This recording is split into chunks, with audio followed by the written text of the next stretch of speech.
بسم اللہ الرحمن الرحیم۔ حضرت مولانا طارق جمیل ایک بڑا معروف نام ہے، عالمگیر شہرت کا ایک نام، اور 71 میں میں نے سینٹرل ماڈل اسکول اور مال لاہور سے میٹرک کیا۔ یہ تقریباً میرے ہم اثر ہیں، یہ بھی سینٹرل ماڈل اسکول میں پڑھتے تھے، ہاسٹل میں رہتے تھے، اور میں بھی اس زمانے میں وہیں تھا۔ یہ کم و بیش میرے ہم عمر بھی ہیں۔ آپ یہ دیکھیے کہ انہوں نے میڈیکل لائن کو چھوڑ کر 45 سال صرف تبلیغ میں صرف کر دیے۔ بڑے وسیع المطالعہ شخص ہیں، کثیر سے انہیں عربی، فارسی، اردو زبانوں پر، انگریزی پر عبور حاصل ہے۔ تمام دنیا کے علماء کرام جو عرب دنیا کے بھی ہیں وہ ان کی بڑی قدردانی کرتے ہیں، بہت اکرام دیتے ہیں، عزت دیتے ہیں۔ الغرض مختصر بات یہ ہے کہ تبلیغ کے حوالے سے ان کی کوشش یہ ہوتی ہے کہ جو عام شوبز کی دنیا کی بچیاں ہیں وہ ان کے لیے بیٹیوں کی حیثیت رکھتی ہیں کہ اگر وہ اس طرح سے یعنی اسلام سے ہٹ کے کوئی کام کر رہی ہیں تو وہ انہیں دین کی کچھ تربیت دی جائے تاکہ وہ کچھ دین کو بھی سمجھ لیں، قرآن فہمی بھی ان کے اندر آ جائے۔ اچھا، کچھ سمجھے یا نہ سمجھے، یہ ٹھیکہ نہ طارق جمیل صاحب نے اٹھا رکھا ہے نہ نبیوں نے۔ نبیوں کے لیے بھی اللہ کا حکم تو ما علی الرسول الا البلاغ، کہ رسول آپ کا کام صرف پہنچا دینا ہے۔ مؤذن کا کام اذان دینا ہے، مولوی صاحب کا کام یہ نہیں ہے کہ محلے میں لوگوں کے گھروں سے گھسیٹ کے لانا کہ حاجی صاحب تم بھی باہر نکلو، فلانے صاحب تم بھی باہر نکلو۔ سب سے بڑی بات دیکھیں کہ اتنا بڑا رسول جو 950 سال تک تبلیغ کرتا رہا، نوح علیہ السلام اپنے بیٹے کو بھی نہ سمجھا سکا۔ بیٹا اتنا ناخلف تھا، وہ باپ کے مقام مرتبہ بھی نہ سمجھ سکا اور اس کے سامنے غرقاب بھی ہو گیا۔ ذرا سا شکوہ کیا نوح نے تو اللہ نے کہا انہ لیس من اہلک انہ عمل غیر صالح، کہ تو اس کی بات ہی نہ کر، اس کو تو اعمال ہی درست نہیں تھے۔ اسی طرح دیکھیے ابراہیم کے والد وہ آزر، اللہ نے کہا تو بالکل اس کی بات نہ کیا کر، وہ کافر تھا اور اسی طرح سے اس کا انجام ہوا۔ تو یعنی ہم اتنی بڑی بڑی ہستیوں کے حوالے سے، اور میڈیا ہر بات کو اچھالنے کا عادی ہے، انہیں یہ بھی نہیں ادب اور تعظیم کہ ہم کس سے گفتگو کر رہے ہیں، کس کی کیا خدمات ہیں۔ طارق جمیل صاحب کو ایسے 4 اینکروں نے پکڑ لیا۔ اینکر کو خدا نہیں ہے، میں ان سے بھی زیادہ اہلیت رکھتا ہوں، اور میں خود 73 سے اخباری دنیا کا آدمی ہوں۔ کون شخص ہے جو ایسے کہہ سکے کہ وہ مجھ سے قابل ہے؟ میں سب سے زیادہ قابل ہوں۔ مجھے کوئی احساس کمتری نہیں ہے کہ عبد المالک مجھ سے زیادہ قابل ہے، حامد میر مجھ سے زیادہ قابل ہے، وہ فلانا مجھ سے قابل ہے۔ یہ تو ٹی وی والوں تک جو پہنچ جاتا ہے کیمرے تک وہ قابل بن جاتا ہے۔ ابھی آج مجھے لوگ کیمرے پہ آنا شروع کر دیں تو میں بھی سب سے بڑا عالم ہوں پاکستان کا، میں بھی روزانہ قرآن پڑھنے والا شخص ہوں۔ کون ہے جو ایسا شخص اس پاکستان کے اندر موجود ہے جو پڑھ سکے؟ مجھے بھی ایک آیت پر عبور حاصل ہے۔ یہ علیحدہ بات ہے کہ میں نے داڑھی نہیں رکھ رکھی، ویسٹرن ڈریس میں موجود ہوتا ہوں۔ جو لوگ مجھے جانتے ہیں، میں نے ساری زندگی ایم ای او کالج میں گزاری ہے، وہیں سے میں نے ریٹائرمنٹ لی تھی۔ میں کس عالم کو نہیں جانتا ہوں، کس مفکر کو نہیں جانتا۔ یہ 8-10 لوگ جو پاکستان کے ہیں، ٹیلی ویژن والے لوگوں نے نا انہی کو سب سے بڑا دانشور سمجھ رکھا ہے۔ وہ تو یعنی ہر حکومت کے ڈھنڈورچی ہیں، 4 لوگوں کو بٹھاتے ہیں، لڑواتے ہیں آپس کے اندر، بحث مباحثہ کروا دیتے ہیں، جس کی چاہتے ہیں پگڑی اچھلوا دیتے ہیں رکھ کے۔ مولانا طارق جمیل صاحب سے یعنی احتساب عدالت کی طرح ان سے سوال کر رہے ہیں کہ جی وہ آپ کو یعنی میرا ملی تو اس نے تبدیلی کیوں نہیں کی، فلاں شوبز کی عورت ملی۔ اور لوگ تو نبیوں کی بات نہیں مانتے تو طارق جمیل کی کیا مانیں گے؟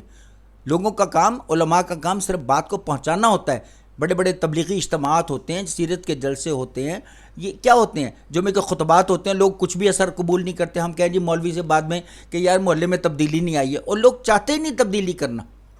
مولوی کسی کو منع کر رہا ہے یا عمران خان منع کر رہا ہے کہ مرغی کا گوشت کو تو کم تولتا ہے، کم تولنا، ملاوٹ کرنا، یہ ساری خباستیں۔ رمضان المبارک ہے، کرونا تو کر رہے ہیں، کیلے کی قیمت یا اس کی خربوزے کی قیمت تو کوئی حکمران کم نہیں کروا سکا۔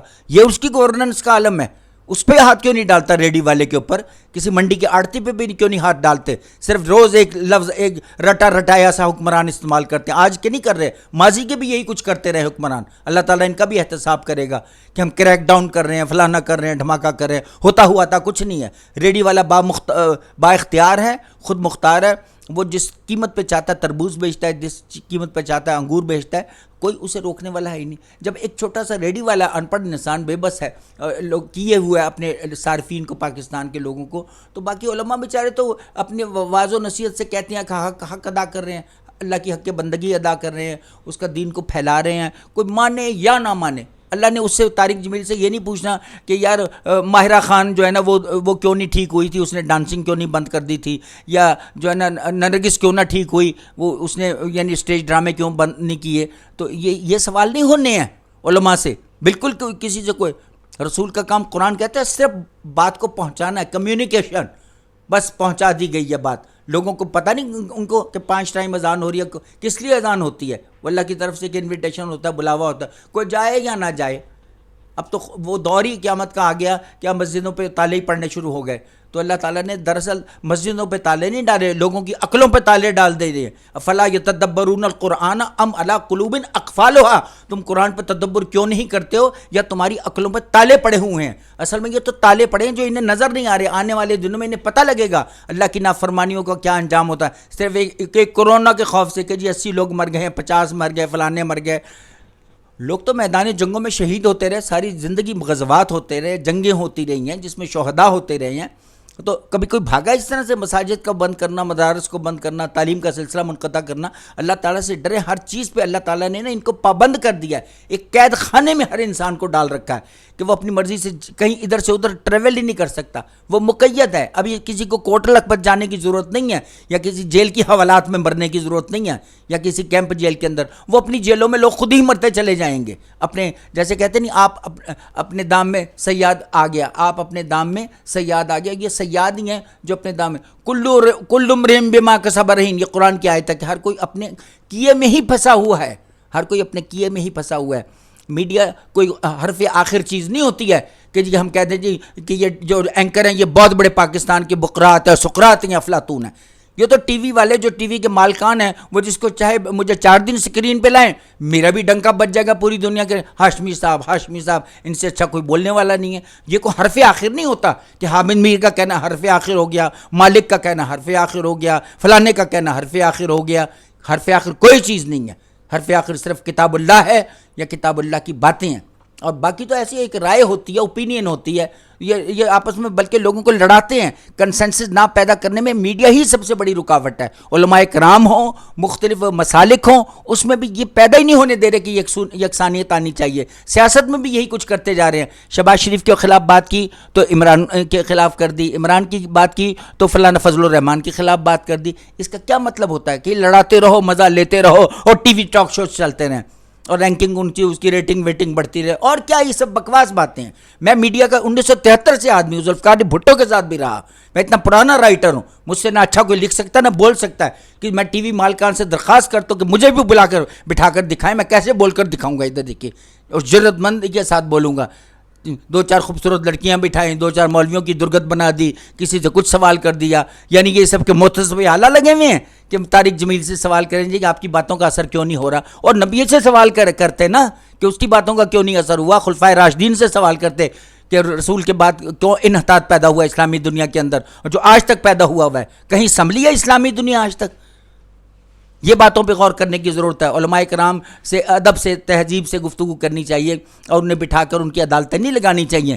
اپنے اعمال پہ خود غور کریں. میڈیا والے کتنے دیندار ہیں, یہی تو سب سے زیادہ اداریہ لکھتے ہیں اس بات کے لیے, مساجد بند کرو, لاک ڈاؤن کرو, فل لاک ڈاؤن کرو. میں کہتا ہوں کروڑ دفعہ بھی لاک ڈاؤن کر دیں, جس عذاب نے مسلط ہونا ہے وہ مسلط ہو کر رہے گا. اگر زلزلے نے آنا ہے تو وہ آ کر رہے گا, تباہی پھیلا کر رہے گا. یہ سب بکواس باتیں, احتیاط کرو, فلانا کرو. کون اپنے منہ سے کوئی کٹر کا پانی پیتا ہے کبھی؟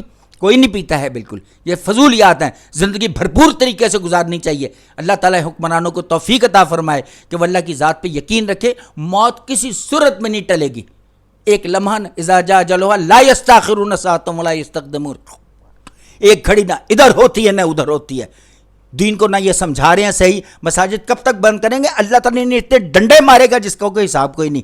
ایسے بھی عذاب, ایک سخت کرونا کا بھی باپ آنے والا ہے عنقریب. یہ یاد رکھیں گے, میری پیش گوئی ہے, جس میں انسان جہاں قدم رکھے گا وہیں دھستا چلا جائے گا. سبحان ربک رب العزت عما یصفون وسلام علی المرسلین والحمد للہ رب العالمین.